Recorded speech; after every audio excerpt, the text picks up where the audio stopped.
Is everybody comfortable and can everybody see that button? Let me say something about that real quick, Lisa, about Sure. recording to the cloud.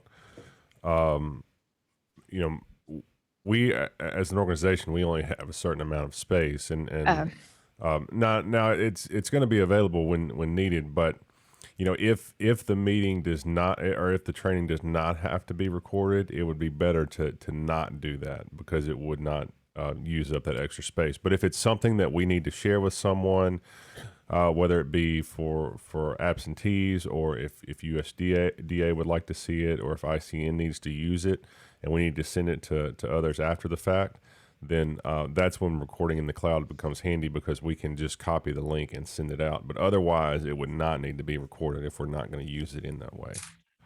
Thank you, Tom Hunter. So if someone, I've gotten a couple of requests for Introduction to School Nutrition Leadership next week to record some of the afternoons. So I'm going to do that. But just if you get that, you probably won't get a request, but that way you are able to do that.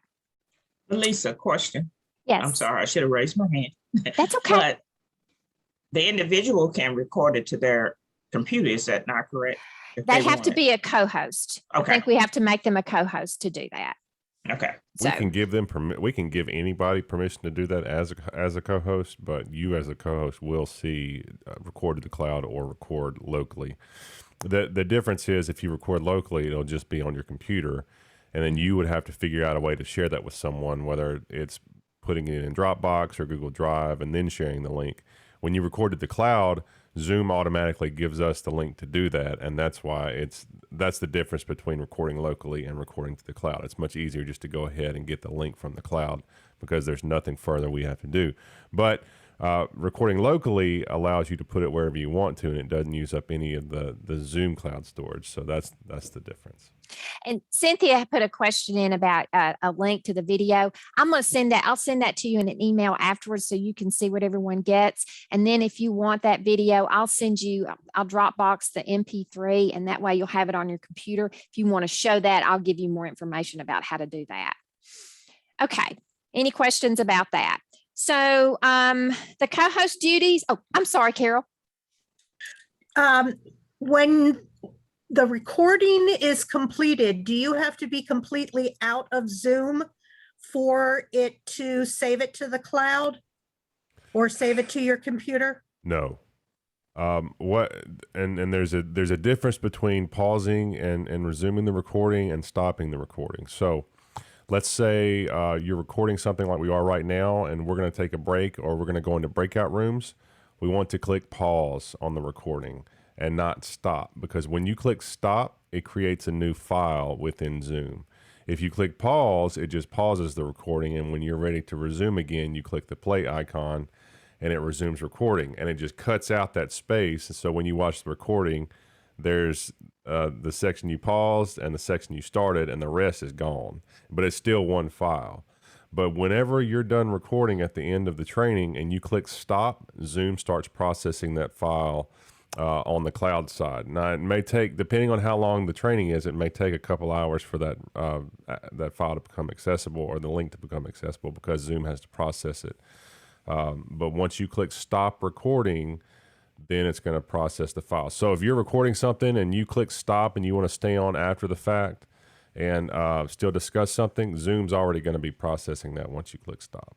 That is going to be so rare. And if you do have that, you can send me an email and I can help you with that. But since I was recording anyway, I just wanted you all to see where that is.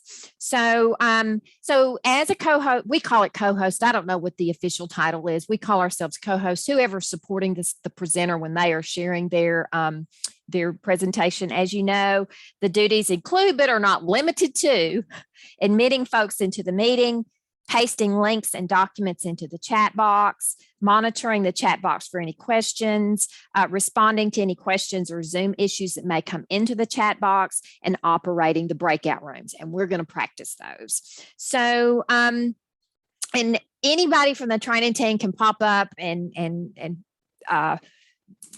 chime in on their best practices for that. I like to think of when I'm going to co-host a training, one of you all wonderful presenters, I set up my mise en place. That is my favorite term since I've started working. So my mise en place includes moderator notes, and I have been working to try to streamline all the moderator notes to be in a Word document that you can use over and over and put links and things into.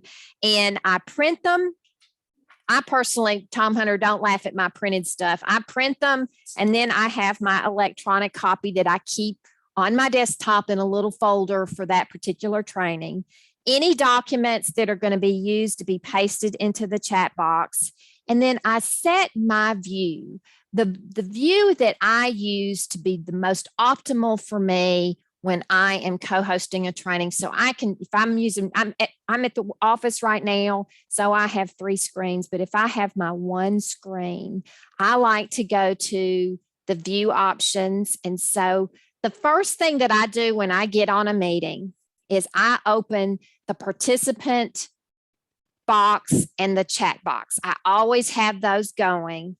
And then under view, I like gallery view.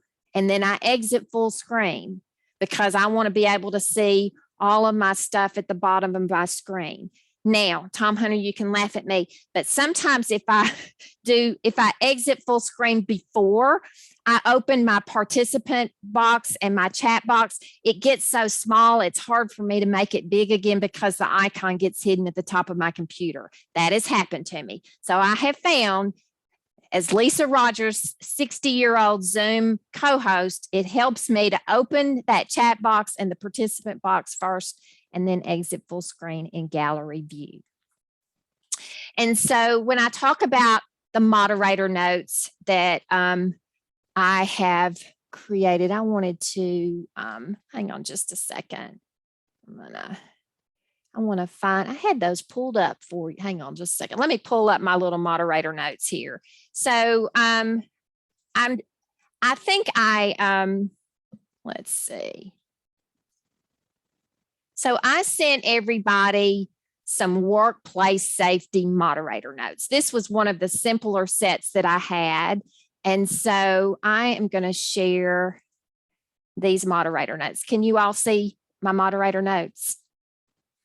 So as you can see, I keep this electronic copy on my desktop that way. So the first thing we do is we paste the following information into the chat box. So the resources, and then we paste the workplace safety full resource document into the chat box. So I just keep these notes, and that way with every slide we follow along, and then here's time for a breakout room.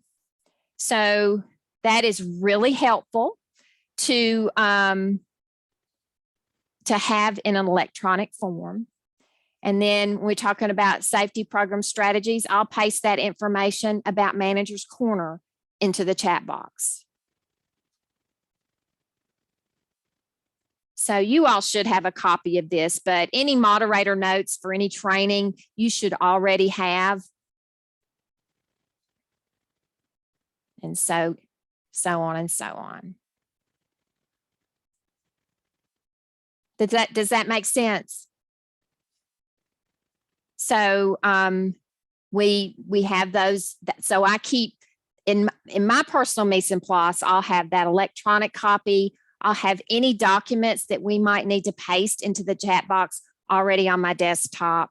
And then I just keep a paper copy. I don't use a paper copy as much as I used to, but when I first did, I used a paper copy. Margaret, Erica, do y'all have any tips? No, you cut and paste the links, and then you use that file icon down there at the chat, the do documents. And the only thing you have to watch out, if you are privately, like if I had sent something to Lisa, like I'm sorry I was late or something like that, it stays on that. So when you post things, be sure it goes to everyone. So I'm just taking, that's right. So I've got a note from Erica right now. So I'll make sure it goes to everyone. And then I just cut and pasted that first information, free resources from ICN's website. So it's a lot easier to cut and paste from a document you have pulled up when you are pasting. So if you all want to practice, does anybody want to practice pasting things into the chat box? Cynthia has a question. Excuse me. Good morning, everybody. Yesterday I was practicing, and I opened my own Zoom meeting, and there was I was trying to practice putting the file, bringing up the file and sharing it. And there was a note at the top to my right, because I must have had gallery view on, and it said add file, and so right now, because you may have said this, Lisa, but I'm trying to follow you, honey. Okay. When I look at my chat box now, I've got gallery view and I have my chat box open to my right. Yes. I see send the chat to everyone, but I also see this little file Right. icon. Is that the one that you're using right there? That is what, if you're going to actually, and we'll talk about that in a minute, that's how you would attach an entire document to put into the chat box. So for instance, I'm sorry, my mouse is going crazy. So if I want to attach a file into that chat box, here we go. I couldn't find my mouse, but Tom Hunter showed me how to find it when it's on a different screen. So I click that file button, and then you have different options. So y'all want to click it, you'll see different options. I see Dropbox, OneDrive, Google Drive, Box, SharePoint, and your computer. So your computer is where you have those documents. So if you click on your computer, and y'all can do that and find something on your desktop that you want to paste into the chat box, you can do that. So if you see anything that you want to try to, I think you can also drag and drop a file in there too as well. can you really? I think so. Okay. So just see if you see anything that you want to paste into the chat box, and you can. So Beth and Annette have put in a security checklist. I'm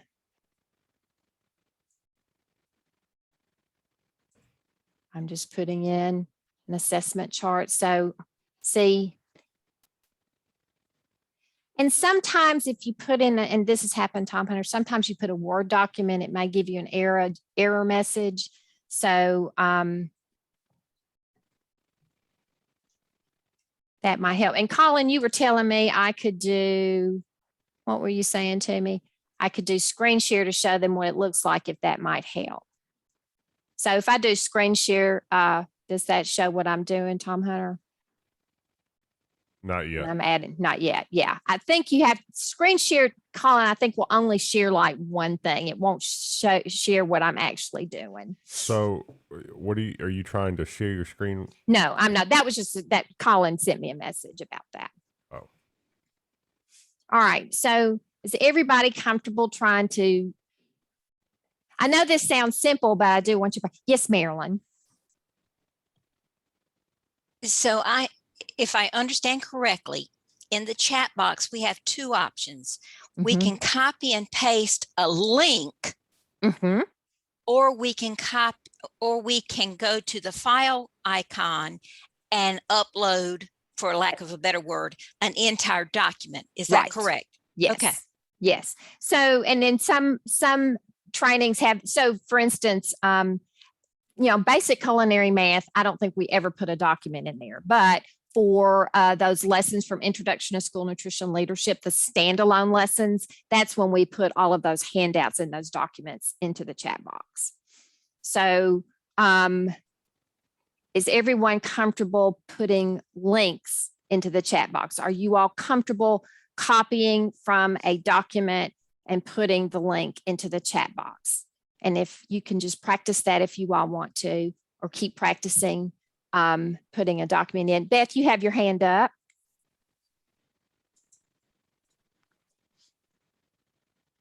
It's that sometimes you work on just one screen.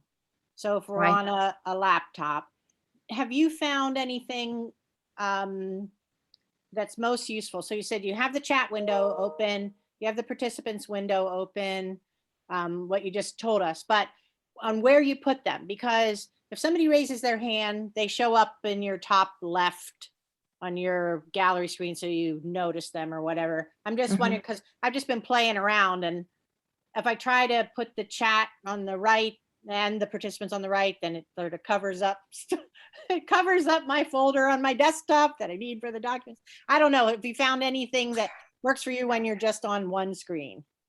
It's just minimizing. And so if I'm working from a document, I'll pull it up and it does cover people up, but it just is there for a second. That's kind of why I have a printed document, because I can kind of follow that and say, ruh-roh, I need to do a link. So then I go to that electronic document and pull and paste that link in. That's how I do it. I don't know how the rest of our team does it, but that is Beth, what has worked for me. You'll get comfortable not seeing everybody when you're Right, pasting. I only right. have one screen. And Yeah. even when I would read y'all's bios, I would look like I was reading I was looking at the camera, but actually I had it minimized. I was reading the bio from a Mhm. document. So you'll get more comfortable with that because you Okay. aren't, you wouldn't be actually doing the training. So you would get comfortable just staring at the screen, even if you have another document that you're referring to. And if y'all want to practice pulling up a document while you're in this meeting, you can do that and practice pulling it up and pasting links in. That's why I sent that one to you. If you want to, because I wanted you all to just practice and get really comfortable. But that's how we do it. And then Lisa. just one more quick follow-up, sorry. You said when I was doing that training, I did lose my mouse sometimes. What's the what's the trick? You know what? Because we got a lot. Tom Hunter taught me how to do that with going to a mouse setting, and you can push the button. Tom Hunter, could you do a little tutorial that we could record and send that to everybody? Or is it easier to do it now? I could do it now. I can do it. Well, I'm on a Mac right now. So when we go through the setting for you, Lisa, and for everybody else that's on a Windows machine, we would have to show them while you are sharing your screen how to get to that setting. But on a Mac, let me look. It's in, if you're on a Mac right now, I think you can go to System Preferences and you can click on the mouse icon or trackpad icon. And it may be enabled by default that if you move your mouse really quickly back and forth, that it will enlarge and it will show you where the mouse is. So this is if you're on a Mac. So I've got a touchpad. So if I just move my finger back and forth quickly, the mouse will get about, I don't know, 5 or 10 times larger. And so I can see that. Now, I think I think you had to enable that, but I think it may be, I'm looking for the setting here. I don't see it, but I think it may be enabled by default now. Let me know if you don't see that, if that does not work for you, if you're on a Mac. Yeah, Tom Hunter, I'm on a Mac and I lost you. I found the mouse icon in my preferences, but then I was busy doing that and missed the next thing you said. So I don't think there is a setting for it anymore. I think it's just enabled by default. So if you wiggle your mouse back and forth, whether you have a touchpad or an actual mouse, if you move it really quickly back and forth on the screen, Oh, yes. the cursor will get larger. Is it working for everyone? Yeah, thanks. Okay, good. So it is enabled by default. Now, with Windows, it is not. So Lisa, you want to share your screen and go through that real quick? I can. So what do you want me to share? Share your desktop and we'll go through how to find that setting. All right. Now on Windows, I think is it the Alt key? Lisa, Yeah, is that right? yeah. Okay. Yeah. All right. Can y'all see my screen with Okay. Denny and Admiral? We can. So Okay. I want you to type in mouse settings, Lisa. and let's Right see what- here? Just go ahead and start typing and it should come up there. Okay. Can you see it? It's probably blocked it out for us. Do you see anything listed there in that list? Or you may have to click start again. So stop. What do I have to hit? Oh, right here. There you go. And then start Mhm. typing it. I did, but it came to a different screen that y'all Oh, it can't did? see. Okay. Uh-huh. Then click the magnifying glass to the right-hand side of the start button there.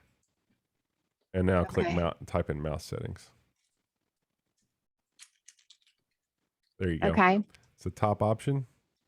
change your mouse settings or the very top? Do the very top. Let's see what that gives us. Can you see anything? I cannot. You may have to drag it over to this screen. Okay. Can you see it now? Now we can see it. Good. Okay. Okay. Let's see. So it's under additional mouse options, I think, on the far right-hand side. Okay. Now I got to drag this over here. Hang on. Ooh. Can y'all see that? We do. Okay. And now we're going to click on, I think it's pointer options, maybe. I hope I'm right here. I think you are. There we are. It's at the Okay. very bottom. Show location of pointer when I See, and I press have the that control key. checked. Okay, So you check that and then hit OK. that's right. Or apply right. and then okay. Apply and All right. OK. So we're going to have to go through this again on how to find this for everyone. All right. It is awesome. You set mine up, Tom Hunter, and it It's- saved me a few it's times during awesome. the training. So It's now awesome. hit control, Lisa. I don't know if we can see it from here. Hit control and see if it shows us. Yep. Can there y'all we go. see it? Y'all see So when how I the- hit control, it's magical. It's magical. All right. Everybody Sure. okay with that? I want to stop. Y'all ready for me to stop share? Anybody need instructions on how to get to that again? That was great. Thank you. Sure. Okay. All right. Yeah. It's like one of my favorite things. Okay. So, so talking about that and pasting the information into the chat box. So, any more questions or y'all want to practice it? Lenora, you had your hand up. Did you get your question answered? All I was going to say is once you minimize your screen, you could see all of her. On the, I don't have a MacBook, but on the other computer, whatever this is, HP, you can see all of your things at the bottom. So all you have to do is click on your documents. They're at the bottom of your screen once you come out of full screen.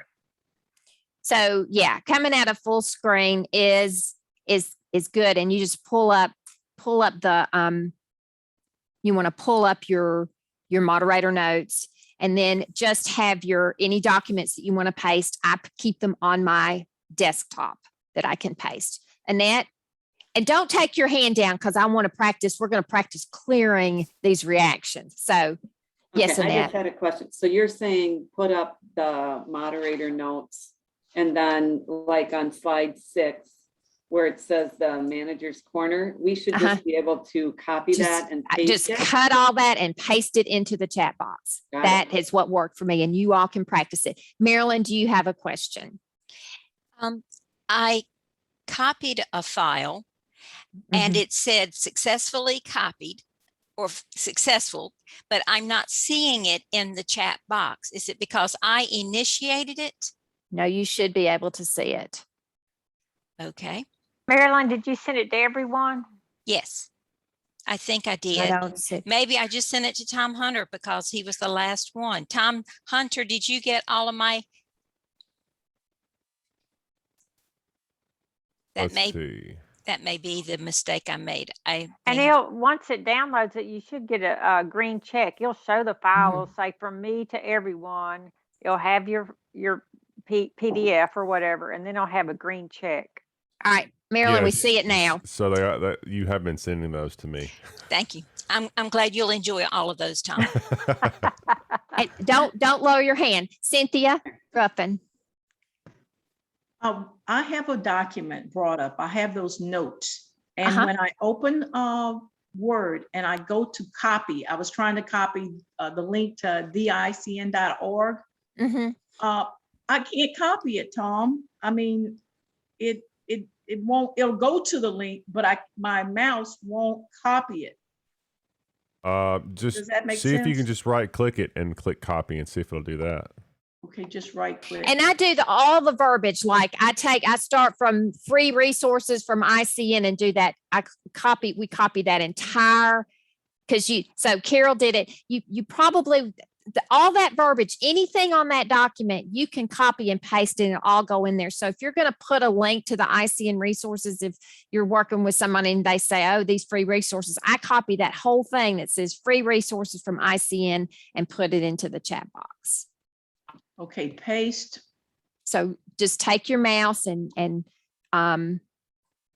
I know what you're saying. If you click on it and try to highlight it, it's just going to the link. Oh, so you just start with the entire thing. Right. Yeah. You don't want That is to, the yeah, problem. that's the thing. If you were clicking the link, it takes you to the link. So you got to take that little, you know how you got to Yes. take it and just copy that whole thing, copy it and then paste it. So, you know, that's what we do a lot of when we are co-hosting. So as you all can see, people have their hands up, and very quickly, is everyone familiar with where the reactions button is?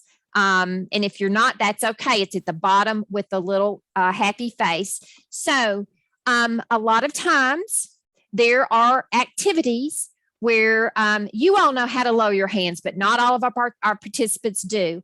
Also, you have some, like you may do in some rapid fire questions, yes, no, going back and forth. So you want to clear things, or everyone raise your hand when you're finished with the post assessment. So if you go to your participant list, and at the very bottom, you should see how many hand raises. You should see invite, mute all, and then over at the side, you should see 3 little dots. If you click on there, or more, it depends on whether or not you're in full screen. If you are not in full screen mode, you'll see the 3 little dots. If you are in full screen, you will see the more button. okay, thanks, Tom Hunter. And then at the very bottom, you should see clear all feedback. So so y'all do some more feedback and y'all practice clearing that feedback. So everybody just pop stuff up. Make sure everybody's really comfortable.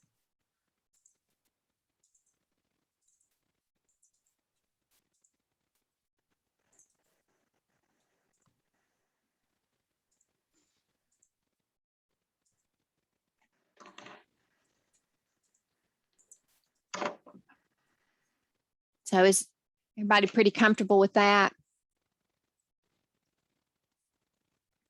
All right. Lisa, Uh-huh. another way I've done that is to go up into the person's picture Uh-huh. and Clear that. yeah, where it says lower hand. Uh-huh. You can do that, but if it's like a rapid fire question to clear everybody's feedback, you can go to Okay. that either more button or the 3 little dots. Thank you. All right. Is that helpful? All right. So I'm clear. Reactions and how to clear them. Okay. Is everyone comfortable? Because our first hour we're doing this. The second hour we're going to talk about breakout rooms, because that's what gives everybody the heebie-jeebies, I think. So reactions, is everyone clear on reactions? Carol, you have a question? On the reactions, that is just them raising their hand or putting the check mark. Annotate, you have to clear under the annotate. Right. And then we're going to talk about the annotate, but this is just for the reactions. So is everybody clear on that? All right. So that's it. I was going to go to annotate next, Carol. So I'm going to talk about annotate. I know. So, I know when I first started this, I can't find the annotate toolbar. Someone has to be sharing to do the annotate toolbar. So I'm going to share my screen and let's see. I'll just pull up my little document here. Okay. So you all should see my document. And if you go to the top of your screen under the view button, you should see annotate. Do you all see that? You see a new toolbar, and you should see the annotate toolbar. Does everyone see that? And then you click annotate. And then of course you have the options and what the options that we use the most are the text and the stamp. So many times we might share a map or as an icebreaker, or you might show a screen that, so I see you all are already stamping. So Lisa, practice. Lisa, could you go back for a second? Would you Sure. do that one more time about the annotate? I'm not seeing it on here. Where Okay. is it again? If you go to the center of your screen, you should see a black view button at the top. It says view options. Oh, there we are. Thank you. Yes. All right. Do y'all see that? There we go. Mhm. Okay, so Beverly, annotate is a lot of fun.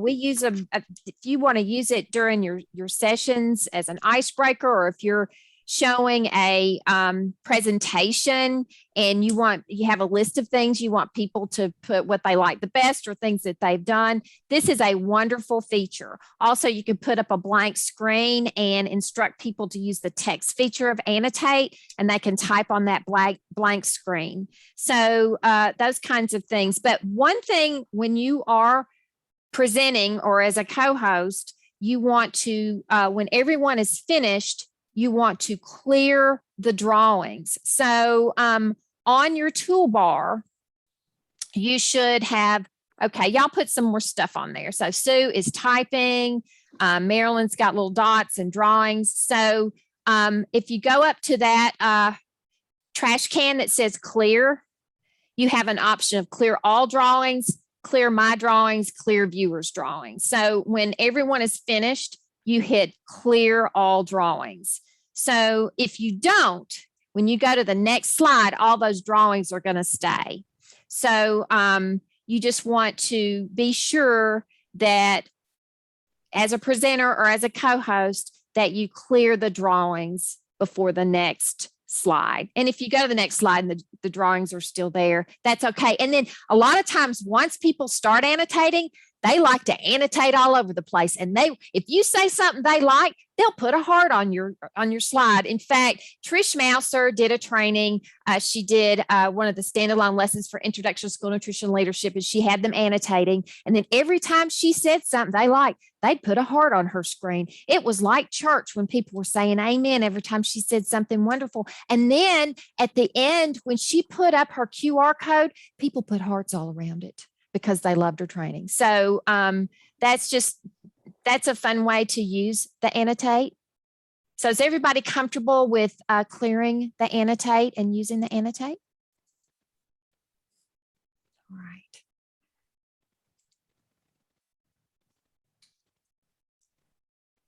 All right. I am marking off things as we go. All right. At the beginning of a meeting, it's very exciting when people are getting ready to come into the meeting. I am going to see, Tom Hunter, I can just move people into the waiting room, can I? Sure. Or do I? What does it say? You click the 3 menu dots in the top right of each video tile. Oh, okay. So I am going to move Margaret. Or it doesn't give me, it says mute, stop video chat. All right, Margaret, I would like for you and Erica, I don't know if Bill is still here or not. Could you all leave the meeting and come back?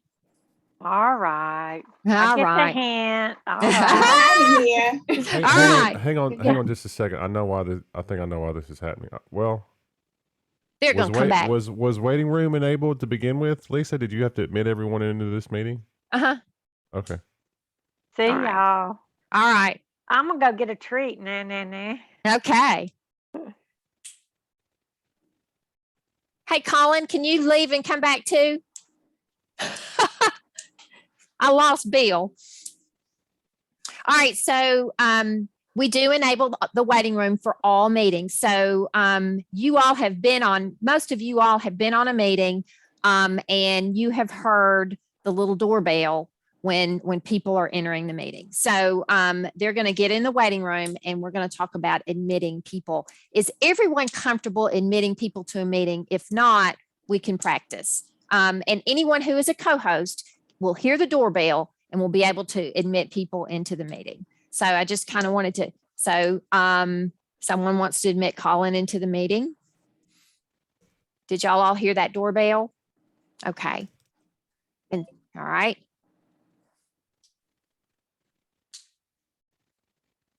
Okay. Is everyone comfortable with that? Lisa, I generally would get a written statement that they are asking to be admitted. I don't see that on my screen. I don't either. Is it because no one is sharing a screen? Normally it appears up on the top, like they're so-and-so's coming in. I've gotten that. I didn't get it either this time. I don't know.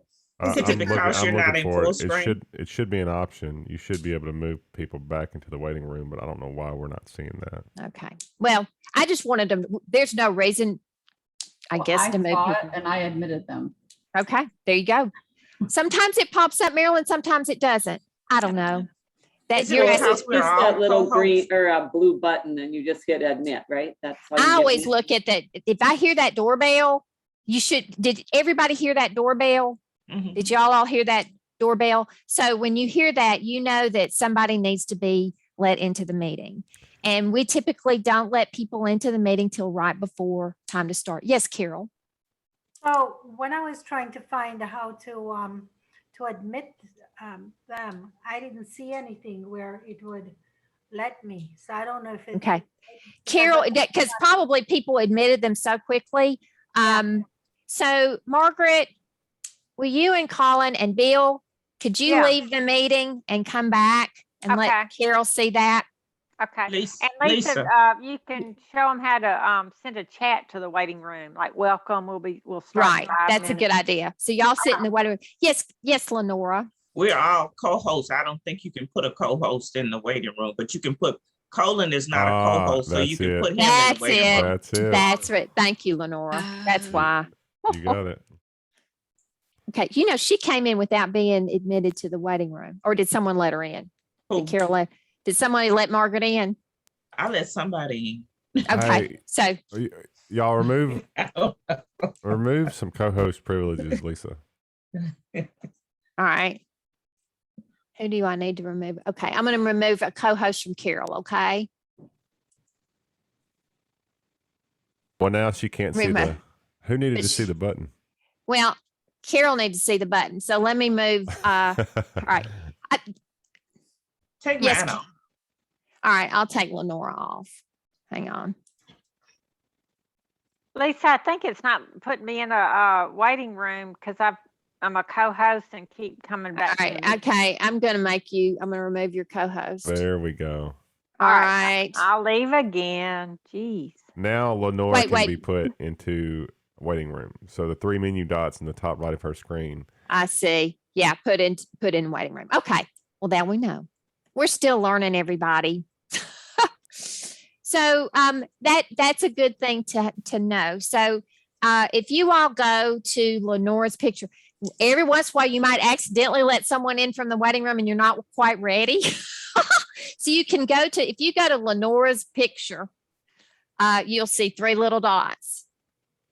Oh, she disappeared. I think someone put her in the waiting room. All I right. think so- we're practicing. You can do it All to right. Colin too. I Okay. just put Colin You in the can- waiting room and brought him back. Okay. All right. So you put Lenora in the waiting room. So, all right. Fun. Is everyone comfortable with that?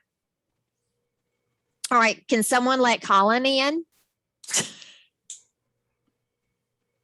Oh, wait, yeah, you can send a chat to the waiting room, telling everybody we'll start the meeting. But the thing is, if you put a chat in the waiting room, every time someone comes in, you need to put that message again because the new person can't see the chat box. So Once sometimes we- go ahead. I'm sorry. Oh, once we put them in the waiting room, how do we get them back? I missed You- that. You hit admit. Oh, I'm not seeing. Okay. Well, that's because you don't have anybody in there. I'm going to put, You can put me, Lisa. all right. Put Margaret in, and when she comes back, no one hit admit yet. Let's just leave her there for a second. Okay. Lisa, I think you click spotlight instead. Thank you, Lisa. How did I do that? All right. Spotlight's in the same menu. I see that. Remove co-host.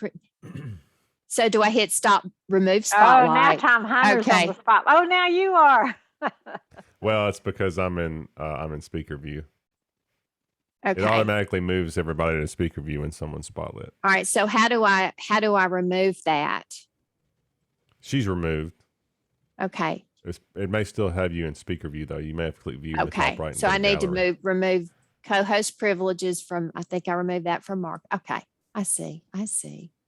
Okay. I don't often do this kind of stuff.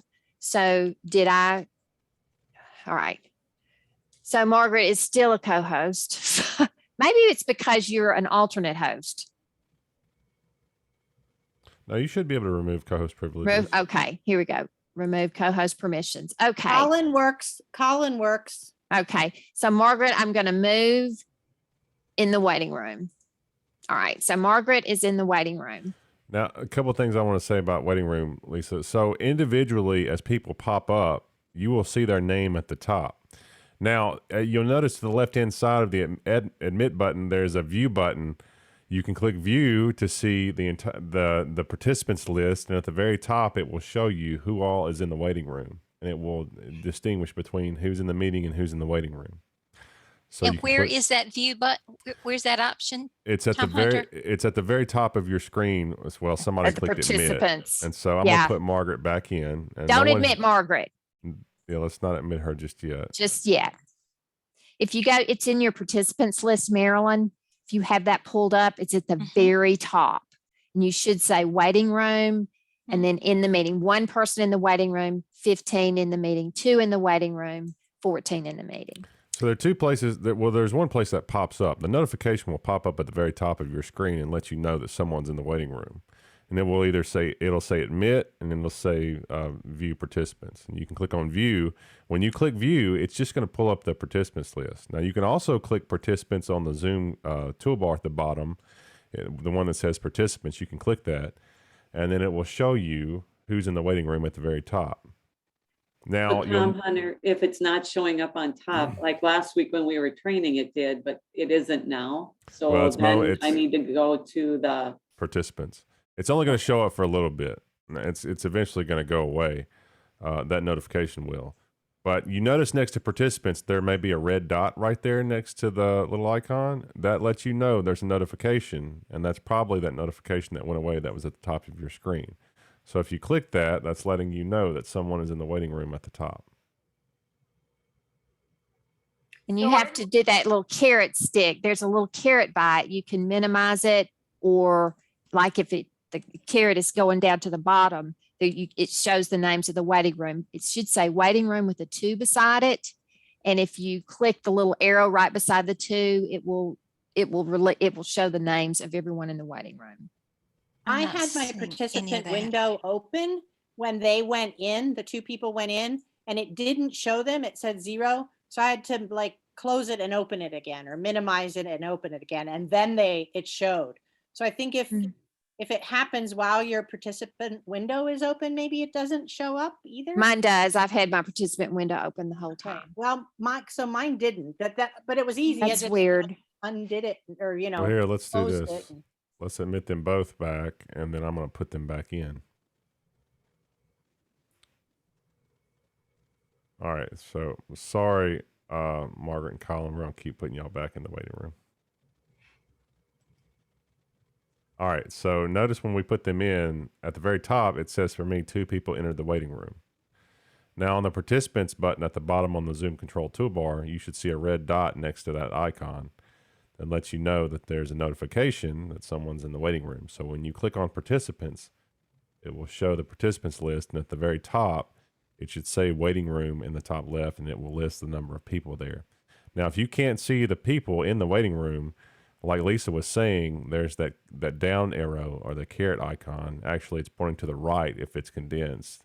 If you click it, it'll expand and show the people listed in the waiting room, and you can admit them each individually, or to the right-hand side of the text that says waiting room, it says admit all or message. So you can send them a message in the waiting room, or you can admit everyone at once. Lisa, I'm not a co-host. That may be why. Well, that's why, Marilyn. Just something minor. I make you a co-host. Sorry. I'm That's sorry. okay. That's okay. you Everything go. shows. All right, there you go. Well, that's why. Lord, that was easy. Glad we could fix that. All right. So, and Colin reminded me of something. So if you get kicked out of the meeting and you come back, you lose all your chats. So you'll come into a blank chat room. Yes, Cynthia. When I click on participants, I don't even hit the caret. I just click on with my mouse the two little icons of people on participants. And when I'm on gallery view, because that's the one I like, it goes back and forth. It'll put the waiting room, it will take it away. I put it back now, it takes it away. Does that work for everybody else too? You just click on participants, just one click, and my right screen changes. Let me say something about that. So the views are so this has to do with full screen. And I never go over this in the tutorial. I just tell everybody to go ahead and get into full screen mode. I don't tell them to switch between the two. When you are in full screen, all of the control panels at the bottom that you click on pop out into a floating window. This means the participants list and the chat box. So if you click view in the top right and you click full screen, not exit full screen, because if you do that, it's going to exit full screen. But if you see full screen at the bottom, click that. It's going to expand the Zoom control panel to fill the entire screen. That means you will not see your Windows taskbar at the bottom, and you will not see your MacBook dock. You will only see the Zoom control panel, and it's going to fill the screen. Now, once you're in full screen mode, if you click on the chat box or participants, those two items will pop up as a floating window that you can move anywhere you'd like. You can click on the top and move them on any screen you like and move them around the screen. To minimize them, you can either click the minimize button within that screen itself, or you can click on the icon again at the bottom on the Zoom control panel, and that will dock that back into the Zoom control panel. So if you click participants and it pops it up there and click participants again, it'll make it go away. It'll dock it back into the control panel and it'll minimize it again. Is that what you mean, Cynthia? You're on mute. Still muted.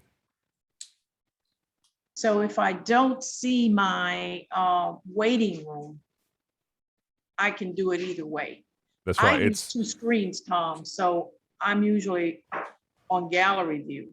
The waiting room is in the participants list. That's where it is. Zoom's just giving you a notification at the top of the screen that someone's there. It's just like a notification on your phone. It's eventually going to go away. But the waiting room is going to show up in the participants list, and it's just going to show you at the top that there are people in the waiting room. Now on the flip side of that, if you are not in full screen mode, then the chat box and the participants list is going to show up docked to the right-hand side. They're going to be stacked on top of each other, and you can't move them around.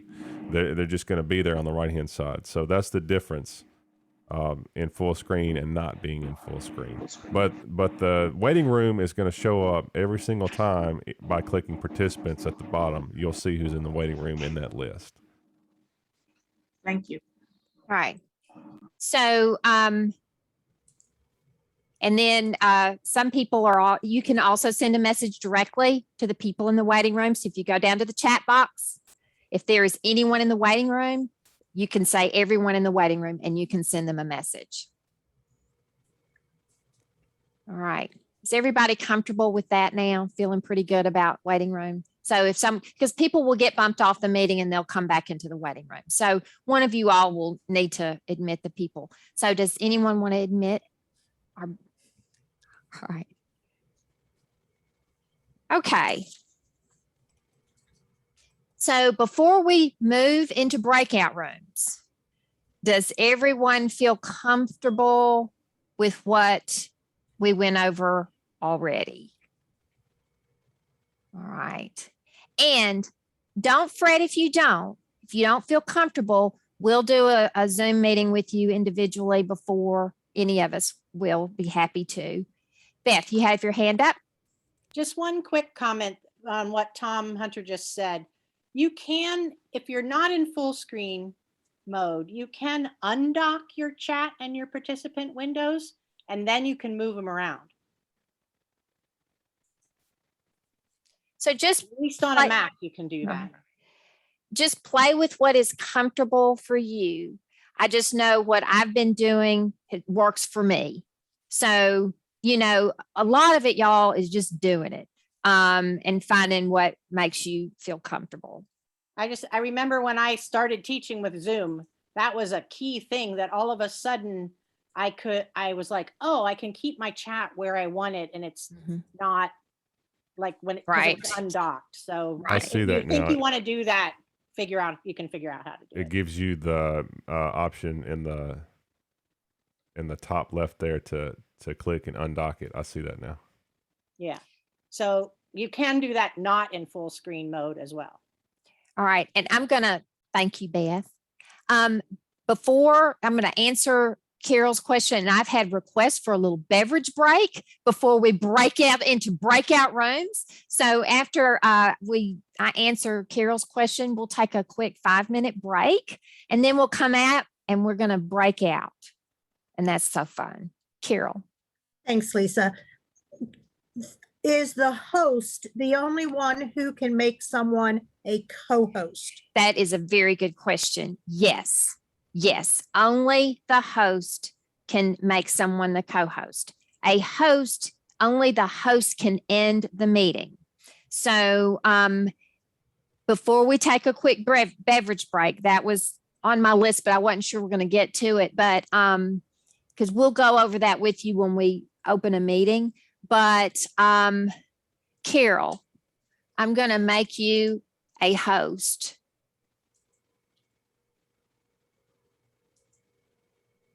Now, you make me a co-host. And so that you would go to my name and click, there's a little blue thing that says the more button. Lisa, And you you make Carol Chong the host. Did I make Carol? Carol Chong, I'm sorry. Carol Chong. Thank you. Carol Chong, can you make Carol Gilbert the host?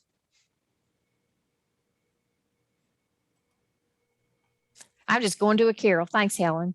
Carol's losing her mom. I'm looking for stuff and can't find it.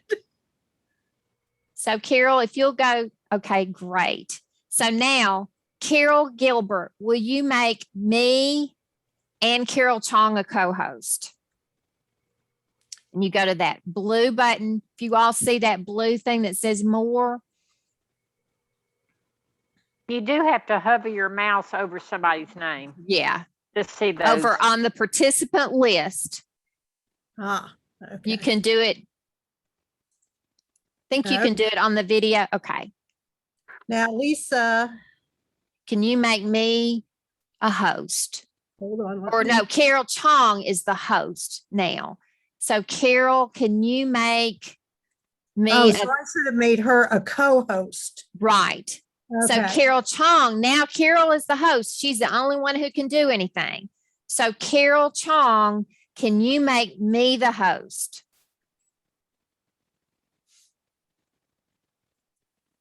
All right. So now I'm going to go. Now I lost my alphabet type. So I'm going to make Carol Chong a co-host. I'm going to make Colin a co-host. And I'm going to make Carol Gilbert a co-host. And I'm going to make Margaret a co-host. Does anyone else want to be a host and practice that? Beverly Gerard, you want me to make you? Okay. Beverly, I'm going to make you the host. Changing the host to Beverly Gerard. Now, Beverly, will you make me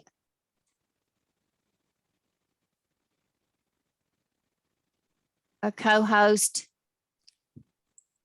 And can you make Sue Brooks the host?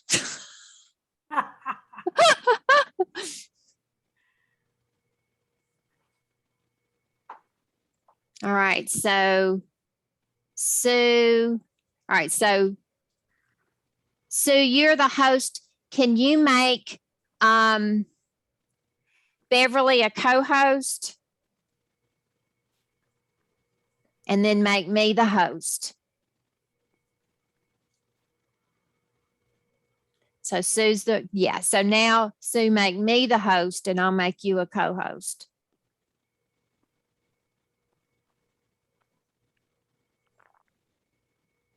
Just, all right. So now I'm the host and I'm going to go and make Sue the co-host. Annette, you have your hand up, my dear. I just want to try it too. Okay. All right. I'm going to make Annette the host. All right. So Annette, now if you'll hover over my name and make me the host, and I'll make you a co-host. I can also reclaim host. I see a button. I didn't know that. So you can go to my name in the participant list. All right. So you made me a co-host. You want to make me the host, or do you want to keep being the host?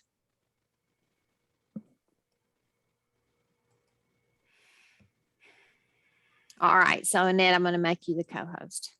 Anybody else want to do that?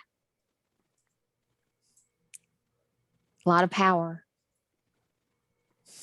Now, as a host, just a reminder, if you're the host and you get knocked off the meeting, it will not stop the meeting. The co-host will be made the host. Then you can get right back on, and then whoever the host is can make you a co-host. However, if you accidentally decide to leave the meeting because it's your anniversary and you want to say happy anniversary to your husband and you have a whole class of people, you can accidentally end that meeting and stop the meeting. I did that. But everybody got back on, nobody died. So there you go. If you do that, just call your assigned coordinator and we'll start that meeting right back up and we'll say, we've all done it. All right. Y'all ready for a quick beverage break, and we'll come back in breakout room. All right. See y'all back at 11. And that's a good point, Lisa, 15. when you when there is a break, to remind people not to leave the meeting. Right. Because, Don't, you know, that's right. Don't leave the meeting. Do the video and mute. Yes, Cynthia, there's only one host per meeting. She might have left.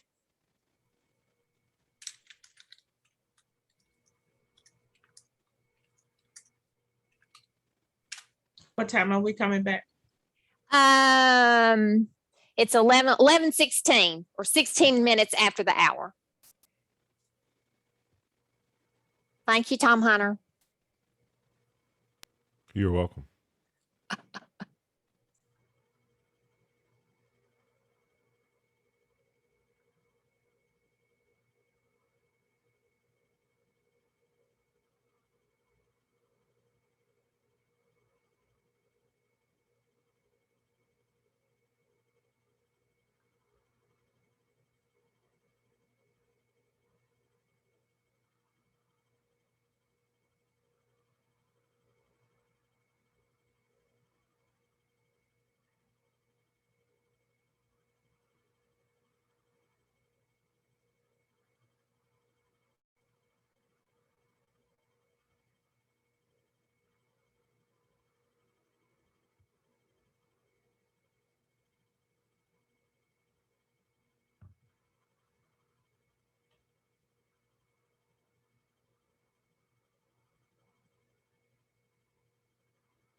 Sue, did that tree man get off your trees safely? Golly, those pictures were crazy.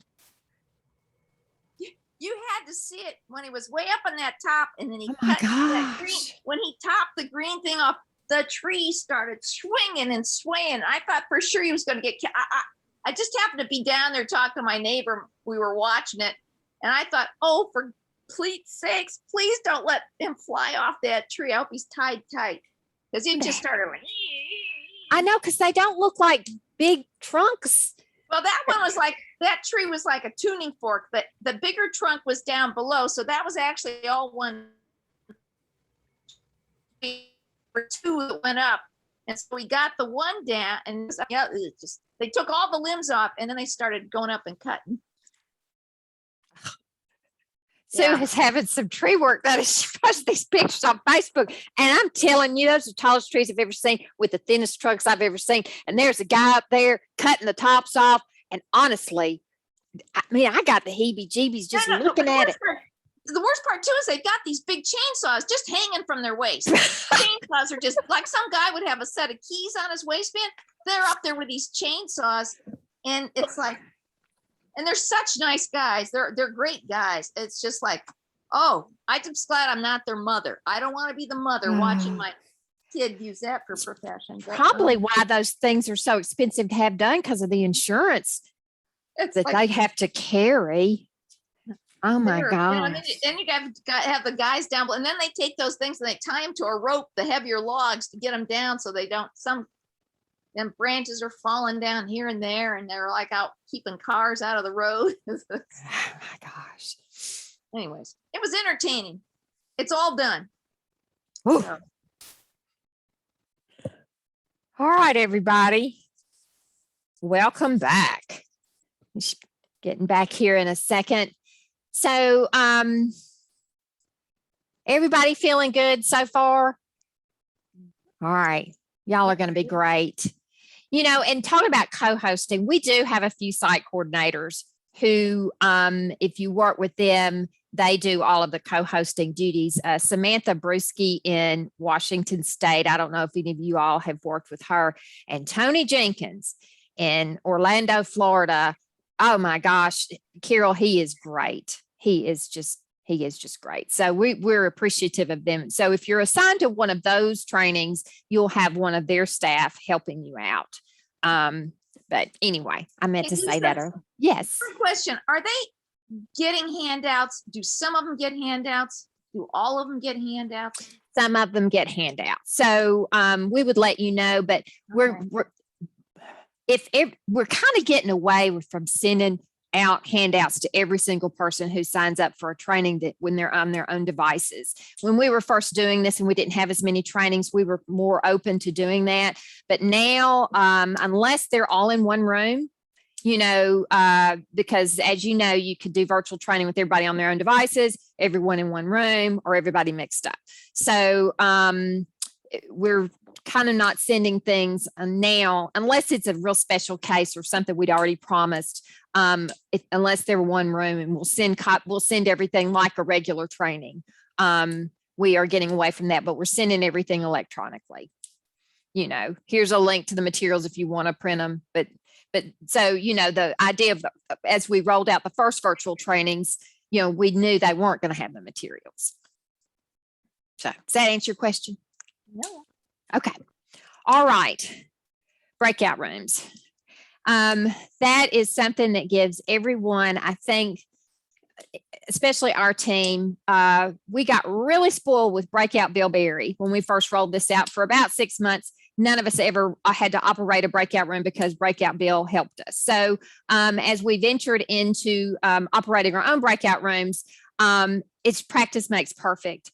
You just have to do it. And for some reason that gives everybody the most angst, but now that's something that I'm the most comfortable with.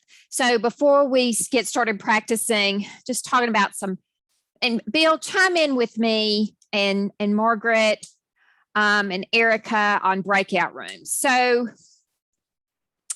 you know, it depends on your audience, the size of breakout rooms that you want to do. Just out of just doing this for a while, you you know, when we first rolled this out, we were going to have 5 breakout rooms with 3 or 4 people in each room. Well, that may not be good.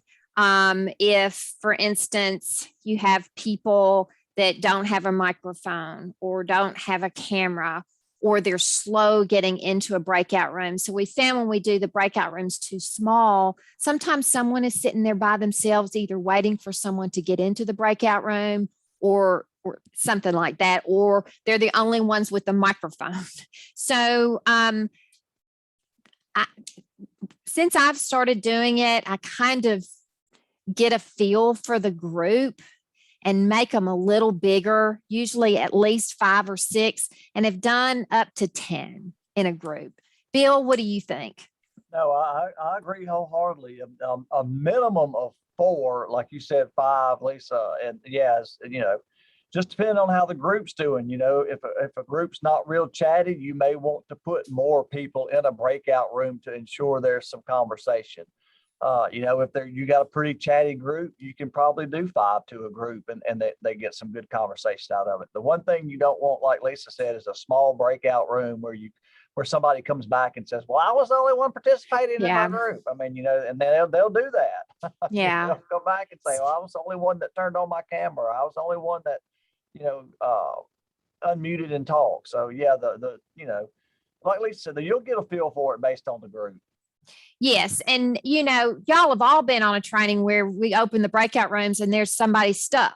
You know, if someone has kind of sketchy internet, it takes them a while to get into the breakout room. So you got some people, it may take them a minute to a minute and a half to get in. Right. If you're doing a 5-minute breakout room, by the time they get in, you know, so you want to put enough people in there to ensure conversation. Carol, you got your hand up.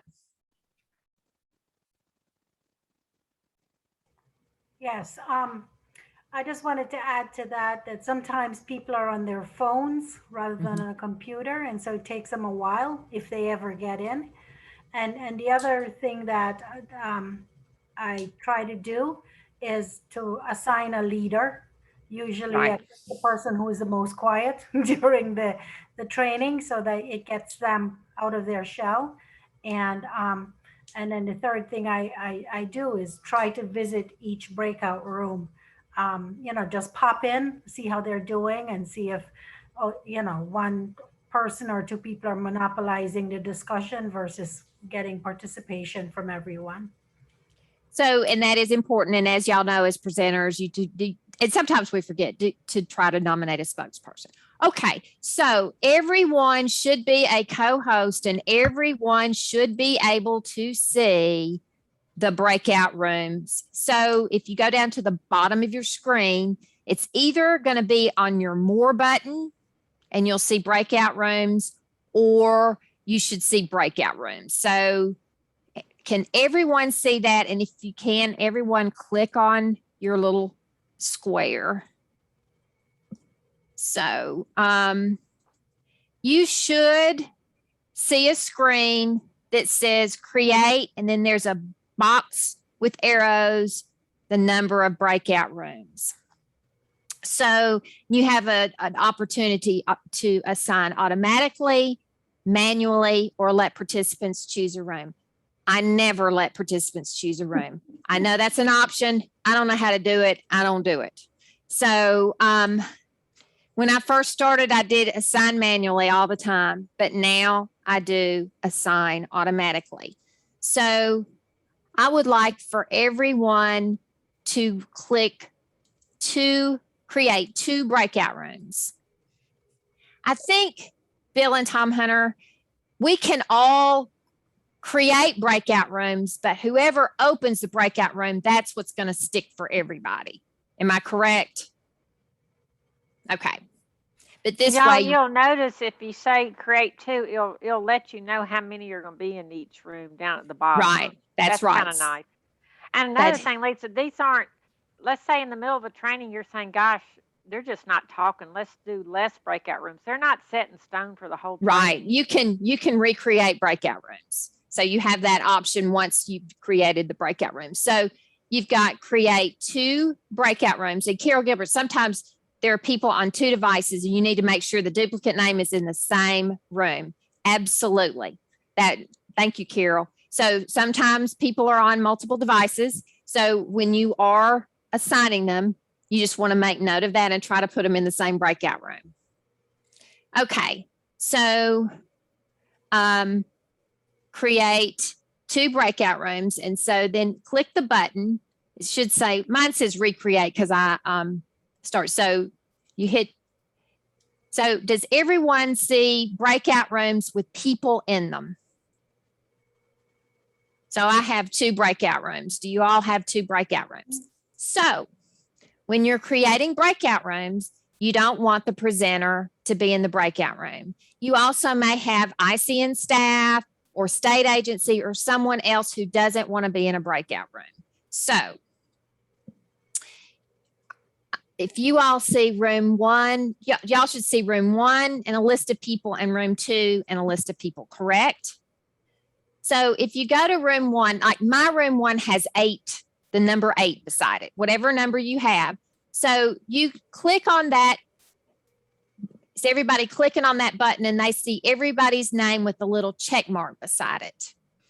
So that means everyone is in the room and you can remove people you can remove people to take them out of the breakout room. So I'd like everyone to take Tom Hunter out of their breakout room.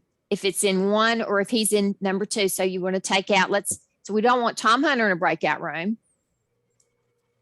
He's in my room 1. I don't know what room he's in with y'all.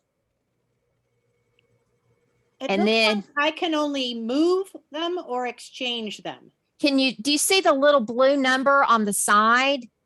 Is that because I have it up, Tom Hunter? No, you click the blue number. If you click the blue number, can you all see the blue number? Are y'all clicking it? Do you have a list of people? Mm-hmm. All right. That's how you take people out. So Beth, do you see it? All right. Everybody tell me. I don't see a blue number. All right. Breakout room 1, and at the very right, it should have 7. And at the bottom, room 2, and at the very right, mine has 7 because I took Tom Hunter out. I got it now. Sorry. Okay. That's okay. That's the most confusing. Once you learn this, you are a breakout room guru. All right. So everybody, is there anybody, y'all click if there's anybody who can't see it, raise their hand all right. So I took Tom Hunter Pratt. All right. So somebody just opened the breakout rooms. Mm-hmm. Who did that? All right. So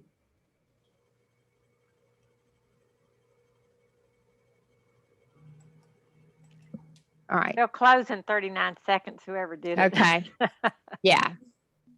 But that's how we get it started. So, all right. So now it's all right. So now whoever opened that started all the rooms. So if you go back to breakout room. All right. So it says breakout rooms in progress. I'm going to close all the rooms. Are y'all open? Is somebody opening them? Somebody is, yeah. Okay. So opening the breakout rooms means you're going to start them.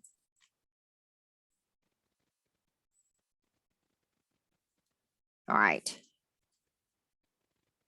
got 40 seconds. Okay.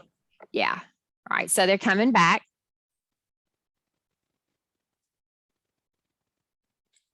All right. Lisa, what does a number, is that a little red circle with the number in it? What does that mean? Are they not assigned? Yes, that should mean that. Okay. So let's don't open a breakout room for a minute before let's talk about. So everybody go back to breakout rooms. So don't hit open breakout rooms quite yet. So go to breakout rooms and hit the button at the bottom that says recreate. That way you all can start one yourself. So hit recreate and you should be coming back to that same screen. So say you start a meeting and you only have 10 people, but 20 other people come. So you want to change the breakout rooms. So you would hit recreate and then create however many breakout rooms you want to create. So I hit recreate and I'm going back to 2 breakout rooms. Everybody see that? Can you all, and don't open the breakout rooms yet, because I got to show you something else before you open them. Lisa, would these stay the same every time then, unless we recreate them? Right. So, and I haven't done this before with a whole bunch of people, but whoever opens the room, that's the breakout room that's going to stay. So usually we don't have this many people open in a breakout room, but I wanted you all to see all the screens. So yes, that breakout room will stay the same throughout the rest of the meeting. So if you want to recreate it or move people around, you can do that. But so everybody hit 2 breakout rooms and just hit the button. Don't hit open all rooms, just hit recreate. Okay, because I want to show y'all a few things. All right, so tell me when you all have, you should have a square that says breakout rooms not started. You should have room 1 and room 2. Does everybody have that? Okay, cool. So there again, is everyone comfortable with the little numbers on the side? So whoever, if you're running the breakout rooms, if you're working with Lenora, you don't want to put Lenora in a breakout room. If you do, she won't die, but she would rather not go into a breakout room. And I did that the first time. First time on Saturday, I was all by myself. I opened a breakout room. I put Nancy Christensen in a breakout room. And you know what I did? I closed them back and I said, sorry, y'all, let me try this again. And that's okay too. So anyway, I've done it all and everything. People are really patient. And if you are just genuine and you laugh, they are okay with it. So anyway, all right. So you see that. So if you want to move, let's move Tom Hunter out of a breakout room. He's in my room too now. So if you click on the button, so let's remove Tom Hunter and out of room 1, and I'm removing Tom Hunter. I'm going to remove Margaret. Now, I'm not showing up in any breakout rooms because I am the host. If you're the host, you're not going to show up in a breakout room, but your co-hosts will.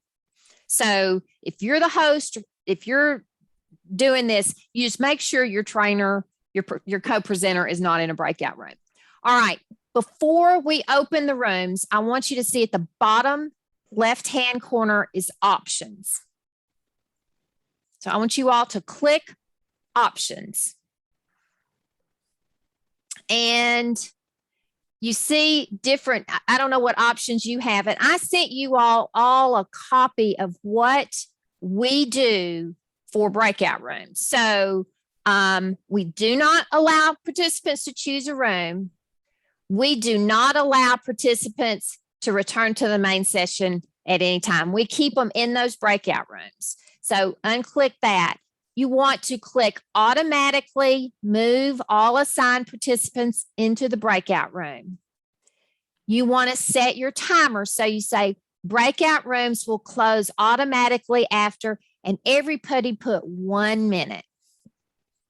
So that's where, you know, this under options is where you decide how long these breakout rooms are going to last. Countdown after closing a breakout room. We've done it all. I think 10 seconds is plenty of time. So I changed it to 10 seconds. Used to, God, Bill, didn't we start with like 2 minutes? It took forever. Yeah, we took started forever. off at the max, man. And it was man. All right. So we set the timer for 10 seconds typically. So this is where you decide how long the breakout rooms are going to be. And so this stays the same. And so you just want to be mindful to change it. If you don't change it, that is okay. Because when the breakout room's in, say you only put a minute, but you really want 5, you can just not open them back. You can just not close them back up. Okay. So that's how we set them up. So does anyone want to open a breakout room for a minute? All right, Annette is going to open the breakout rooms for me. Hang on just a second. Before you do that, Beverly Gerard has her hand up. Either you want to open one or you have a question. I just wanted to open one. Sorry. Okay. All right. That's okay. So let's let Annette open hers. And do you have it set for 1 minute? All right.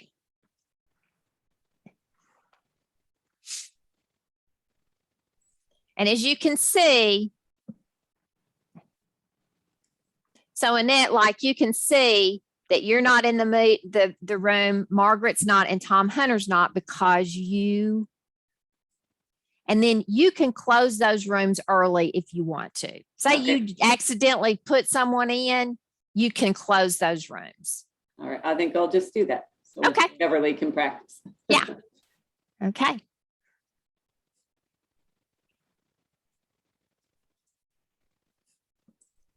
It's not as difficult as I thought. So No, good. it's scary when they leave. It's Yeah. scary when they leave. That's the thing. When people disappear, it is scary. All right. So Beverly Gerard. Now you can either recreate these rooms or and it should just stick to whatever Annette did. So Beth had a question. Beth, what was that question you were asking in our breakout room? say that again. Can you set the Zoom, when you set up the meeting in Zoom, so that would be you guys, I guess. Can you set the defaults to those things that Lisa just told us to check? No, I think you have to manually. No, you just have to manually do it. That every time. Mm-hmm. Because Okay, you want, thanks. yeah. All right. So I think Beverly Gerard is going to open us up. And as you see it, and all of y'all can do this, you have an opportunity to close the rooms before the minute is up. So Beverly, do you want to, hey, Beverly, before you open, everybody look at your breakout rooms. So you can move Bill Berry. You can either not let him in a breakout room or you can move Bill Berry to another room. So Bill was too chatty in room 1. So we're going to let him go to room 2. So Beverly, if all of y'all go look at Bill's name, and if you hover over his name, it turns blue, and in the middle it says move to or exchange. So will you move Bill Berry to room 2? Move I Bill did. back to the waiting room. Or move? He's in the room 2 now on mine. Okay. Okay, great. So we'll see if he goes to room 2. Well, All we right. have to add Annette back in too. So We Annette's not in can. the breakout. All right. So good point. So to add Annette back into a room, go to one of those numbers. And if you click on there, you should see Annette is not in a room. So add her back to a room. Good point, Beth. She is now. All right. Let her rip. Not literal.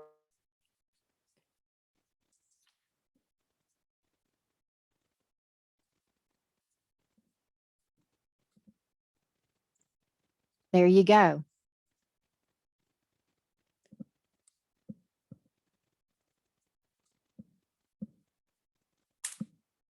Now, Beverly went into a room herself because she didn't leave herself out. All right. I'm going to close all rooms. Y'all see that? That's nice. What does it look like? It's like a column. It has a timer. It has little dots at the top. You don't see reset, pause, and all Yeah, that? I see all that too. Okay. Okay. All right. Beverly put herself in a waiting room, in a breakout room, and she couldn't get out. I forgot about that. So if you don't want to go in a breakout room, you can do that as well. So Unclick yourself. That's right. all right. Margaret, I'm going to move you to the waiting Yeah. room. Okay. And who would like to do the next breakout room? Margaret, I can't see you. Oh, here you go. I'll I'm do gonna one. remove- Beth? Okay. All right. I'm going to remove Margaret's co-host privileges. They move around. Hang on. Bill, I love When- Can we work to Online all the assign way. people to a room? No. Okay. Margaret, I'm moving you to the breakout room. You are so patient. Put in waiting room. All right. So I put Margaret into the waiting room. I hope. All right. So Beth Egan is going to do the breakout rooms. And so you're doing a breakout room and someone gets kicked out. And what we're going to do is set the rooms for 2 minutes. And Margaret's going to come in after you've done the breakout room. And then when that happens, you can still click on that blue number and Margaret's not assigned to a breakout room. And once she's in, you can add her to any breakout room. Does that make sense? All right. So, Repeat that, Lisa. okay. So if you've got the breakout, you know how sometimes somebody gets kicked out and, so they come back into the meeting, but they come back in after you've started the breakout rooms. Once they're in, you can add them to one of the rooms by clicking on one of those blue numbers and checking their name. Does that make sense? Mm-hmm. So you can do that. I think after, Bill, isn't that right? Once they're in, what is that? Or is it, you've got to unmute yourself. When they come into the meeting, they will, like the people. They're going to be at the top. Yeah, the people that you don't Right. have clicked, they will come in at the top, and then you can click on their name, and it'll give you the option to assign to room 1, Okay. 2, 3, Yeah. whatever. Yeah. Yeah. Okay. Does that make sense? And it looks like the options or that little flower thing saves your settings. When we made that 1 minute and 10 seconds, it Right. saves it. Yes, Now yes. I Once just you do it changed the it to first 2 time- minutes. You Yeah, when change you do it. the So first time it'll save it. Yeah. it'll save it. Okay.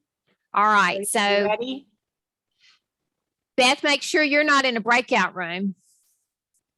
My name is not on the list. So Then you're good. Okay. All right. Open them up.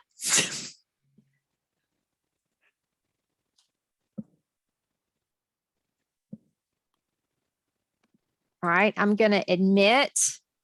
I Margaret. admitted her. Okay. So All right. there's So Margaret. now you have Margaret and you can click on her name and assign her to one of those breakout rooms. Oh, I see it. Okay. Uh-huh. Okay, you're off to room 1.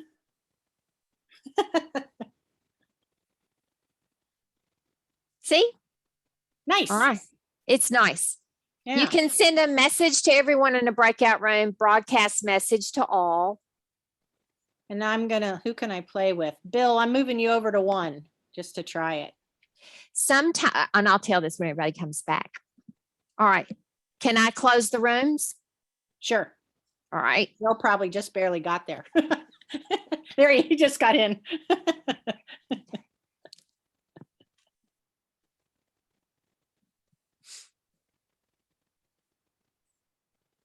Oh, by the way, there was a fluky on that participants thing. It worked every other time.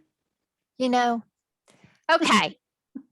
So Tom Hunter will laugh at me, but sometimes you've got these breakout rooms going and some of you all have been with me and gosh, somebody is just sitting there in the world of they can't get into a breakout room. Sometimes I just move them to another room and they go. I don't know why. Sometimes they get kicked right out. So if you got a person, and none of us are going to get stuck because we have good internet, but if you get a stuck person, sometimes that helps. That's just a little breakout room tip. Don't know why. Sometimes it does. All right. Does anybody else want to do a breakout? Who wants to do one? Before you go to other breakouts, I need to ask a question. Margaret, the other day, we had about 4 or 5 different breakout rooms, and she was assigning people who were coming back into the meeting after the fact. In other words, we had already started the breakout meetings, and then she was going back and had remembered which person had either remembered which person or had written it down, which person was in which group or which, I can't even speak, in Right. which breakout room. So how do we put them back in? So if they get out of the meeting, so one thing, that's a good question. I take a picture. Like if it's going to be an all day thing with breakout rooms, or you want to make sure like if we're changing co-hosts and we are, I'm going to do it in the morning and Margaret's going to do it in the afternoon, but we're worried about people leaving, we do take a picture and then we can just assign them back into that breakout room. You can write it down or take a picture. That's a good point, Beverly. What happened? They broke for lunch, and a lot of people left the meeting. So then when they came back, you know, and Beverly, one of the same groups, you know, you have to scramble to get them. And it's no big deal, but that is one reason to remind them if it's a real long all day thing, not to end, just to mute and stop their video, but don't leave the meeting. Thank you. Carol's got her hand up. When we taught ISNL last week, what Annette and I did was we wrote down the names of everybody that were randomly assigned on day 1. And then I shuffled those up and we manually assigned them to new groups on Tuesday, new groups on Wednesday, Thursday, and then Friday, we just did it random again. And that was very helpful. But then having those lists is very important because Margaret started saying, now don't sign out at lunchtime. But some people have to run errands or some people get kicked off. So yes, taking a picture or keeping a list will make it, you know, unless you're shuffling it up through the whole meeting, you know. All right. Who wants to do a breakout room? We got 13 minutes. Can we practice just like signing them manually? Sure. If you want it, whoever wants to do it next, they can practice assigning manually. You can do 3 breakout rooms if you want. Just don't make the timing more than 1 or 2 minutes, or you can make it as long as you want. We'll just always close them. But as you can see, when the breakout room is going, you can join a breakout room.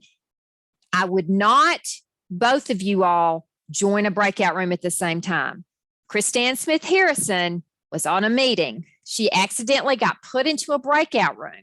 So there were 2 people in the main meeting. There was the site coordinator, and then there was, you know how sometimes people are on 2 devices and it was like some kind of device with nobody there. The host got knocked off and the person left was this fake person who was the host. They could not stop the breakout rooms. So Christanne accidentally got put back into a breakout room.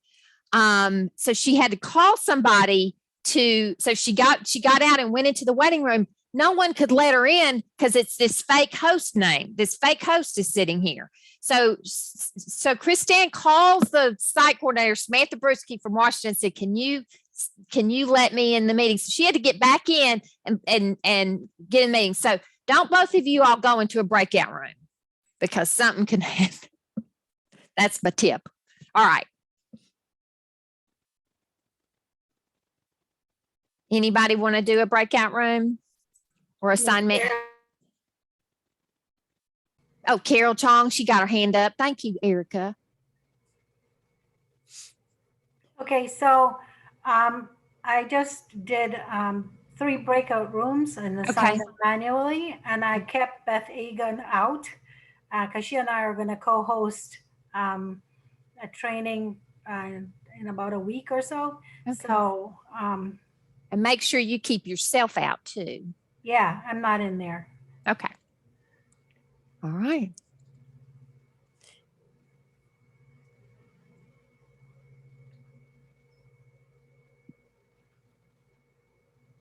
Yay, it worked. Yay. Are y'all finding this helpful? Very Oh, yeah. interesting. It's just Yeah. good. It's so nice to be able to practice because I That's have, the thing. That's the I thing. have done like Carol did. I opened my own Zoom meeting and then I But try it's to hard practice. with that, but you have to have several people. So I Right. just wanted us I've to all already made practice. I've already made my kids join my meeting so that I Right, can practice. right. Yeah. Well, it just I really think- helps. Yeah, I've been Made my spoiled friends do because, it too. yeah, I've been spoiled because Tony Jenkins does all this for me. I know. We're all spoiled. Yeah. And, you know, I just want to, and I didn't know how this was going to go. And so Yeah. anyway, all right, I'm going to close this meeting, this room. Okay. Is that okay? Or do Yes. y'all, one of y'all want to close it? Carol, you want to close it? I Just think to, only close it. Carol can Okay. do it. yeah. Yeah. Any of us can close it. So Oh, any okay. of us, if you're a co-host, anybody can close the breakout rooms. Okay. So if we actually put the time, we can close it ahead of time, right? Yes, you can close it ahead of time. Say you Okay. accidentally send someone in a breakout room you don't mean to, you can open it back up and say, sorry, I'm going to do this again. Okay. I've done that. I've done it. So who else wants to do a breakout room?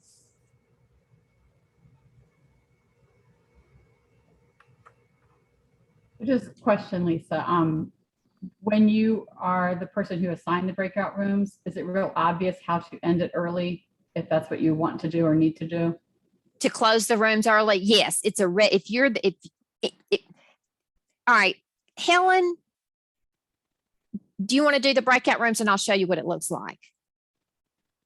Or do you Sure. want?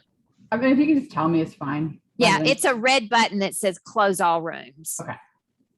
Okay. Lisa, we'll still do the test runs, right? We'll still do the test runs, yes, And but that it's might be a time if y'all, want to practice a breakout. right. One person It's in each easier to do room, the but- breakout rooms with a bigger group. That's why I wanted to make sure that we Yeah, all it is. felt really comfortable. But you know, as you, I know this was a lot of information today. So if you get closer to your time and you want us to pop a Zoom pop a Zoom meeting and put you in one, you all can practice the chatting, the pasting, or the putting documents in. We have about 7 more minutes, and I want to be mindful of your time. Any questions before we, Sue? Yeah. Now, as a co-host, if we want to go in and visually check on these different rooms, did you say how to do that? There's a little button when the room is open. As a co-host, there's a little button that says join, and you can go into that room. Okay, so it'll be like the 3 different rooms, and then you can pick which You can room pick one and you can come in and out of Okay, those so rooms. when they're operating, that button will show join. It says Okay. join. Okay. Mhm. Do you need to see it? I can open these rooms and let you out. Yes, let's do that. Let me. Okay. All right. Does anyone else want to see? I'm gonna, I'll tell you what. Does anyone else want to see what that join looks like? I would like to. Yeah. All right, Annette. All right. Who Me else? too. Carol Chong. Carol Chong. I do. Who? Beverly. Beverly. Oops. I just stopped. I just undid it. Okay. Beverly. All right. Annette. Okay. Anybody else? Helen. All right. Let me move you out. Sorry. All right. Pretty much I'm leaving it. Let me just see. I'm going to just, Cynthia, I'll let you look at it too. I can stay in a breakout room because I've seen it. You've seen it. Okay. Actually, we're just going to have, I'm going to take Lenora out.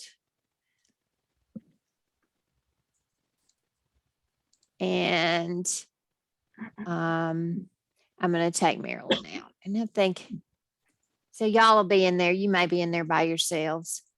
All right. and I'm gonna make this 2 minutes. And I'm gonna open these rooms. All right. Y'all see? Ready? Here we go.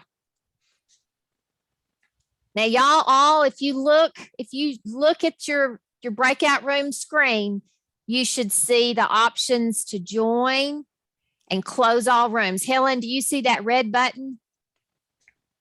So if you Yes, pull I up your do. break, yeah. So you could close those rooms. And so you all see room 1, 2, and 3, you can join those rooms. So if you want to join those rooms, yeah.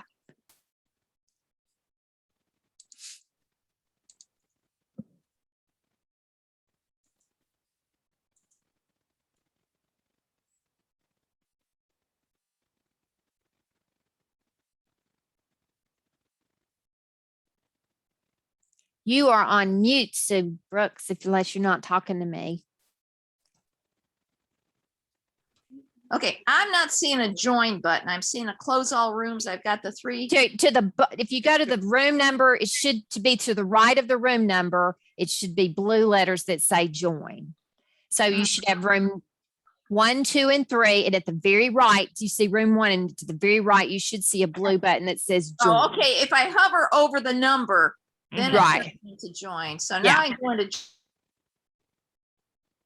I think And she then just joined a room. Leave and come back.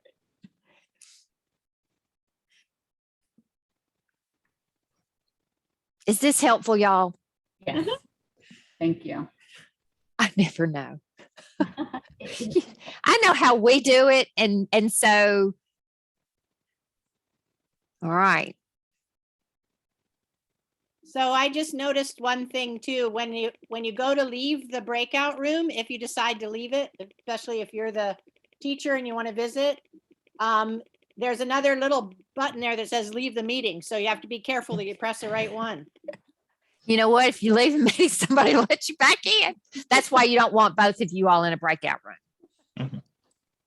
All right. So the rooms are closing. Yeah, All right. we decided to come back early, Lisa. I think y'all are going to be magnificent. Lisa, you might show them, you're on mute. You might show them how to save the chat too, in case somebody asks. Right. Thank you, Margaret. That last thing, and then I'll answer Beverly and Carol's question. So they can save the chat to the meeting. So if you go to the top of you've got your chat box open. If you go to the very right, there are 3 little dots. If you click on that, at the very top of mine, it says save chat. So when they save it, it'll go into my documents. You'll have your documents folder, and there's a little Zoom folder, and it will save the chat. Thank you, Margaret. And before I answer any questions, Erica, Bill, is there anything else that we didn't talk about that y'all have found are important?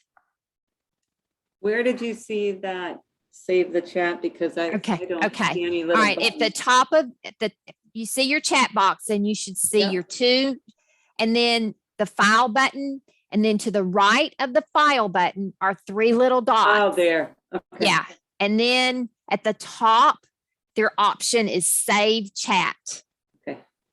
And it saves it just as text. It's not like. Yeah. The real links aren't nice live or anything, but it is, especially if some, they were like really engaged with each other. All right, Carol. Is the host the only? You accidentally muted yourself. Is the host the only person who can create a poll? And do the polls have to be created before the training starts? Only the person who created the meeting can create a poll. So that's a really good question. So whichever one of us created the meeting will need to create the poll. Now, if that morning you want a poll and whoever created that meeting comes on, they are the only ones who can create the poll. But the poll is a wonderful way to engage. Carol did some terrific polls. What's your job title? What's your favorite summer activity? And then she measured the audience's comfort level with financial management. So if you think of some poll questions that you want in your training, just let us know, and whoever created that meeting will create those polls. And it does have to be done before time. If the meeting has started, you can't create it during the meeting. You can't? Okay. Yes, you can. You can. Yeah, I think you can. I think you can. You can. Mhm. Yeah, you can. If you're the creator of the meeting, you I did can not know create. that. Yep. Beverly Where is July. that, Lisa? Well, I'm not the Well, host. Well, I yeah. didn't create the Zoom. You Never didn't mind. create the meeting. Where it just Not shows once. Under polls, and if I got a polls right now, I can add a question. Okay. Well, good. Is that new? I don't think I've ever so. seen that. I think I think people have been able to do. I think so. Beverly I think July. it does have to be set up in the defaults for the meeting, like how the meeting was set up to allow polls. I think that is our default setting, but yes.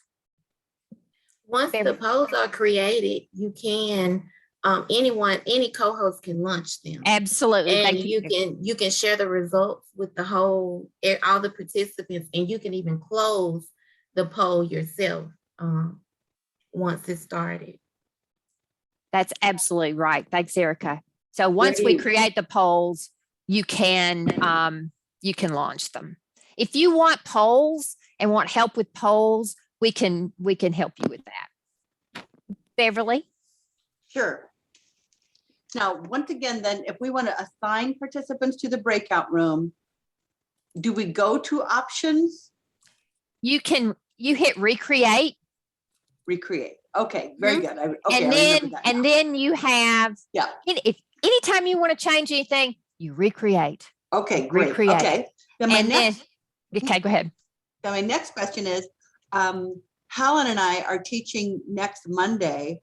Do you think we could practice with the breakout rooms ourselves while we're teaching a regular course? You probably would want some more people to join you because it would be hard for you to practice breakout rooms with just two of you. No, I mean, we're teaching. Oh, you want to do the breakout rooms? Heck yeah. Okay. Heck yeah. Okay, great. We'll try it. Whoever's helping you will say, sure. Okay, that sounds good. We'll do it.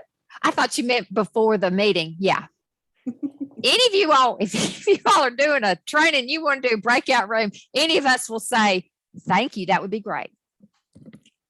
We want you all to feel really comfortable, and we want you all to do what you're comfortable with, because one reason the trainings are so good is because you all are very comfortable with what you are doing. So that's, and if after this you don't feel comfortable, we're doing this again this afternoon. We're doing it twice on Friday. So if you think you want to do it again, just come back and join us. This is the same link, Lisa, for all of them? No. Maybe I should have, but I didn't. But Hey, Lisa, I was just gonna add this real quick for everybody. Y'all, this is all really trial and error. It's been trial and error for us on this stuff too, y'all. And the more you do it, the more you're gonna get comfortable with it and get it figured out. So, you can't do anything that's just gonna absolutely destroy a training. So it's all trial and error. And the more you do it, the more familiar you'll get with it. we knew absolutely nothing about this when we started, and Sue Brooks was there with us in the beginning, but we did it. We didn't, I don't think we shut down one meeting. I think, no one started crying, and everybody came away pretty happy. So, but Bill is absolutely right. People are really patient, and yeah. And even if you cut off the meeting, which I did, everybody will come back.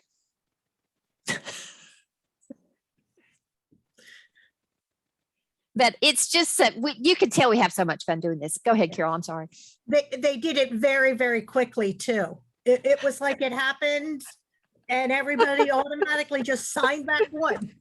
I have my watch on. I went in, I said, happy anniversary. My thing, Margaret says, the meeting ended. I said, Jack, I just ended this meeting. Lisa, a lot of times, the participants don't even know what's going on. So they don't even know They don't you've done really, anything you know what, wrong. if you in the meeting, you don't have to tell them you did. You can just say, That's I don't know right. what happened.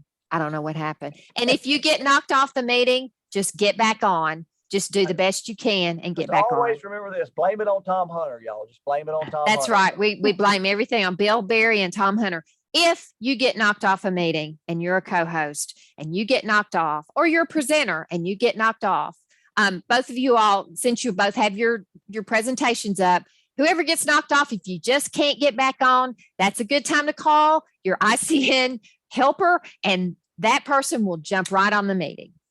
If you lose your power or anything, just like we do. And I'm telling you, I'm knocking on wood, I don't think we've ever lost a trainer permanently in a meeting, to my knowledge. I don't mean permanently but permanently for the rest of the training. It's been fun. Yes, ma'am. I posted a Yes. list of different things to use when you're assigning spokespersons. When you're teaching ISNL for an entire week, your brain starts to go dead as to who you're going to ask to be the reporter for a group. So Annette and I used it last week, and it really seemed to help us both. Thanks, Carol. Yeah, you can only ask so many people who are wearing blue or have short hair. Shortest hair. Or birthdays, closest Birthdays. closest to Wearing the the- most Those jewelry. cats I always liked. Yeah. Who has the most cats? And I think y'all have done such a great job of encouraging people to use their cameras, and so that's probably the biggest challenge is getting people to use their cameras. Yes, Marilyn. I wondered if it would be possible at the end of this session for Tom Hunter to help me and maybe those that are using two monitors, I'd like to put the material I'm going to be using for that co-host, whoever is presenting